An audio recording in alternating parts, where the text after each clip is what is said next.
Notre planète tourne sur elle-même en 24 heures, ce qui crée l'alternance jour-nuit quotidienne.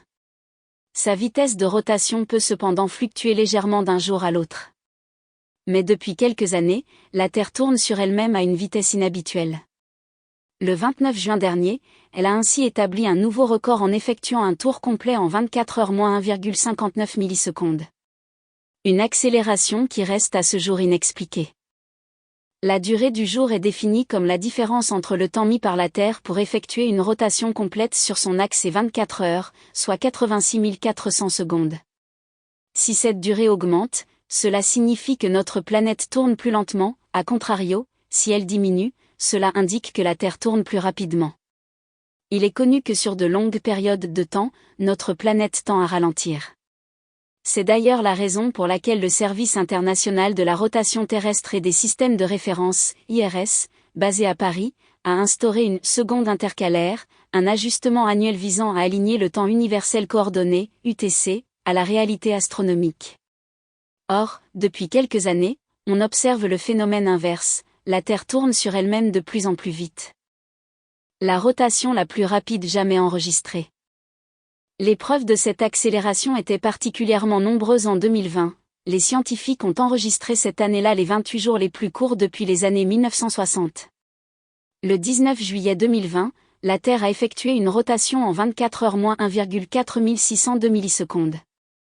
C'était le dernier record en date. Jusqu'à cette année, le 29 juin dernier, la rotation a été encore plus rapide de 0,13 millisecondes.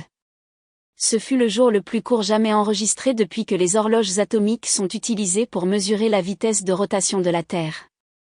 Ce nouveau record a failli être battu dès le mois suivant. Le 26 juillet 2022, la durée du jour était de 24 heures moins 1,5 millisecondes. Le jour le plus long de l'année, pour l'instant, est quant à lui survenu le 14 mai. La rotation s'est effectuée en 24 heures et 0,68 millisecondes. On considère généralement qu'une journée dure 24 heures. Cette définition est d'ailleurs à la base de l'horlogerie.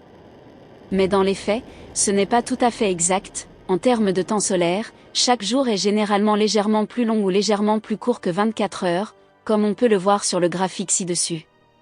De par l'effet de marée exercé par la présence de la Lune, qui modifie la forme de la Terre, sa rotation ralentit progressivement. Ainsi, chaque siècle, la Terre prend généralement quelques millisecondes ou plus pour effectuer une rotation. Le climat ou des processus internes potentiellement en cause. Le 24 août 2022, la durée du jour prévue était de 23 heures, 59 minutes et 59,9 986 509 secondes, soit 24 heures moins 1,3 491 millisecondes, précise le site Timeandat. Comment expliquer ces récentes accélérations, qui se font plus fréquentes depuis 2020 ? Si l'origine exacte du phénomène est pour le moment inconnue, les scientifiques avancent plusieurs hypothèses, notamment liées au changement climatique ou à des processus géologiques internes.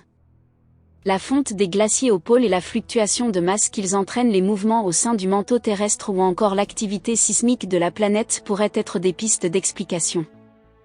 Ces accélérations ponctuelles pourraient également être dues à l'oscillation de Chandler qui désigne le mouvement irrégulier des pôles géographiques de la Terre par rapport à sa surface, dont la période est de 14 mois. Cette hypothèse a été suggérée par Leonid Zotov et ses collaborateurs, lors de la réunion annuelle de l'Asia-Oceania Ocean Science Society. L'amplitude normale de l'oscillation de Chandler est d'environ 3 à 4 mètres à la surface de la Terre, mais de 2017 à 2020, elle a disparu, a-t-il déclaré, selon les propos rapportés par Timeandat. Va-t-on devoir reculer le temps ? Pas de quoi s'inquiéter pour autant, ces accélérations sont encore anecdotiques et le phénomène de ralentissement reste pour leur prédominant.